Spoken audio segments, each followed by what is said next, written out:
আজ তৈরি করব সিনামন রেইজিন ব্রেড বা দারচিনি আর কিশমিশ দিয়ে মিষ্টি পাউরুটি। আসসালামু আলাইকুম, আমন্ত্রণ রইল আজকের রেসিপিটি দেখার জন্য।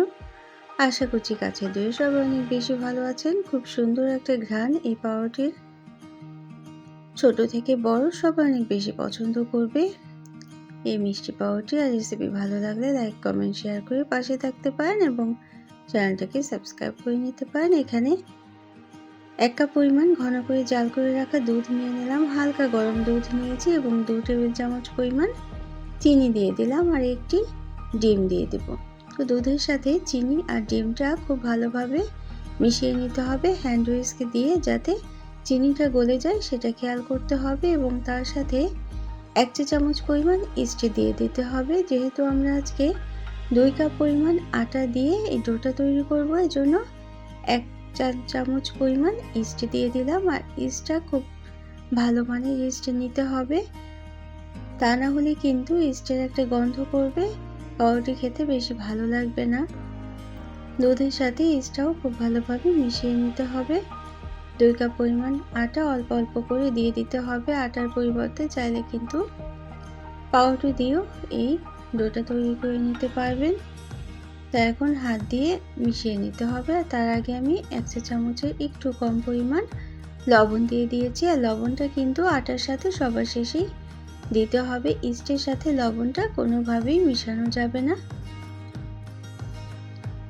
তো হাত দিয়ে প্রথমে মিশিয়ে নেওয়ার পর তারপর 1 টেবিল চামচ পরিমাণ তেল দিয়ে দিলাম। তেল দিয়ে প্রায় 10 থেকে 15 মিনিট সময় নিয়ে ময়ানটা দিয়ে নিতে হবে। অবশ্যই কিন্তু 10 থেকে 15 মিনিট সময় নিয়ে এই কাজটা করে নিতে হবে। আর তাতেই কিন্তু নরম তুলতুলে এবং ফ্লাফি পাউরুটি খুব সুন্দরভাবে দোকানের চেয়েও মজাদার করে পাউরুটি ঘরেই তৈরি করে নিতে পারবেন যদি সুন্দরভাবে ময়ানটা দেওয়া হয়।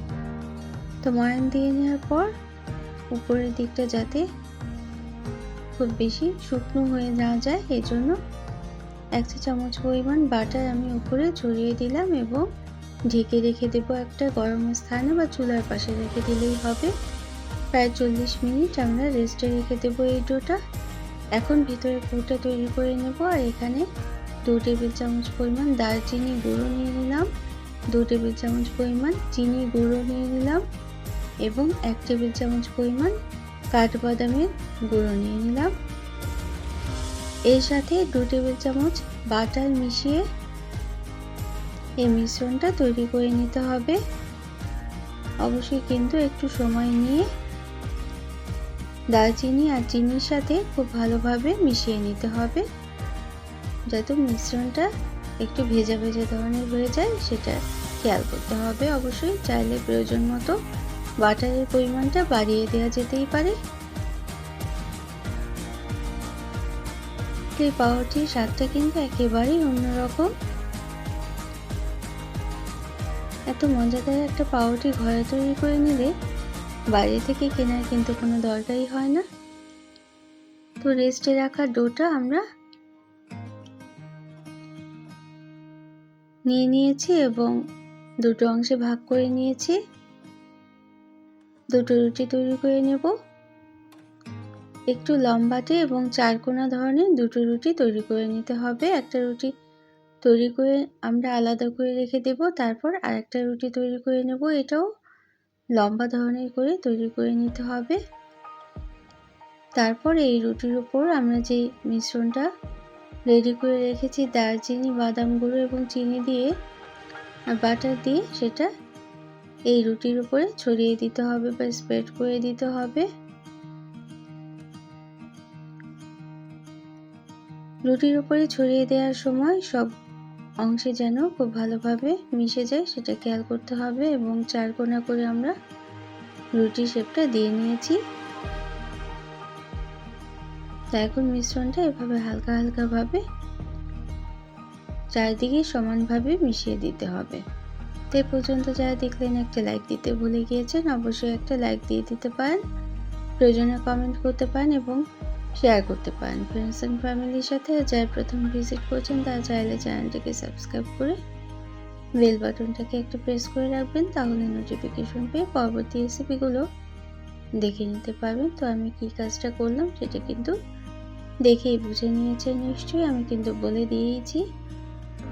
একটা রুটির উপর মিশ্রণটা দেওয়ার পর আরেকটা রুটি এভাবে দিয়ে দিতে হবে। তারপর একটু সরু সরু করে বিভিন্ন অংশে ভাগ করে নিতে হবে।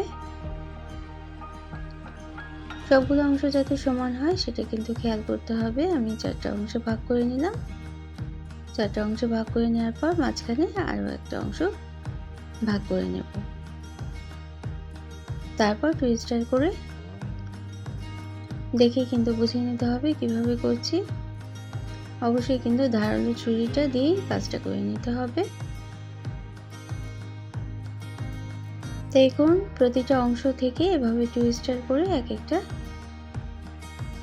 স্ন্যাক্স বা পাউরুটি আমরা তৈরি করে নেব। এটা দেখেই বুঝে নিতে হবে। এটা দেখতে যেমন সুন্দর, খেতেও কিন্তু অসম্ভব মজাদার। ছোট থেকে বড় সবাই অনেক বেশি পছন্দ করবে। ঠিক এইভাবে করে যদি পাউরুটিটা ঘরে তৈরি করে নিতে পারেন, আর উপরে আমরা কিশমিশ দিয়ে দেবো এখন একটা একটা করে। তো চাইলে কিন্তু এই পাউরুটিটা চুলেও বেক করে নিতে পারেন। বড় একটা হাঁড়িতে একটা স্ট্যান্ড বসিয়ে একটা স্টিলের প্লেটের উপরে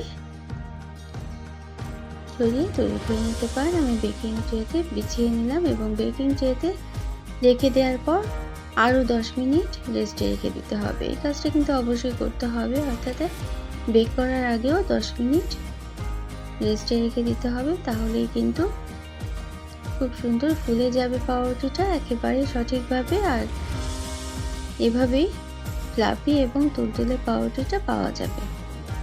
যদি এই পর্যায়ে এসে রেস্টে রাখা না হয় তাহলে কিন্তু পাউরুটিটা অনেকটাই শক্ত হয়ে যাবে। এই বিষয়টা অবশ্যই খেয়াল করতে হবে। তো উপরে সামান্য আমি বাদাম গুঁড়ো দিয়ে দিলাম, এটা কিন্তু অপশনাল। তো আমি আজকে ইলেকট্রিক ওভেনে বেক করে নিয়েছি। 15 মিনিট বেক করে নিয়েছি। আপ ডাউন হিট অন করে 10 মিনিট প্রিহিট করে নিয়েছিলাম 180 ডিগ্রি সেলসিয়াস তাপমাত্রায়। বেক করে নামিয়ে নিয়েছি। তো কেমন লাগলো আমার আজকের রেসিপি অবশ্যই কিন্তু কমেন্ট করে জানাবেন। যারা সবসময় কমেন্ট করছেন, সাথে থাকছেন, তাদের জন্য রইল অনেক অনেক ভালোবাসা, অনেক অনেক শুভকামনা। অন্য কোনো দিনে অন্য কোনো রেসিপি নিয়ে আসবো। সে পর্যন্ত সবাই অনেক বেশি ভালো থাকবেন। তো আমরা সবাই সবার জন্য দোয়া করবো। আর ফেসবুক থেকে দেখলে অবশ্যই কিন্তু পেজটাকে ফলো করে রাখতে পারেন। Thanks for watching. Allah Hafiz.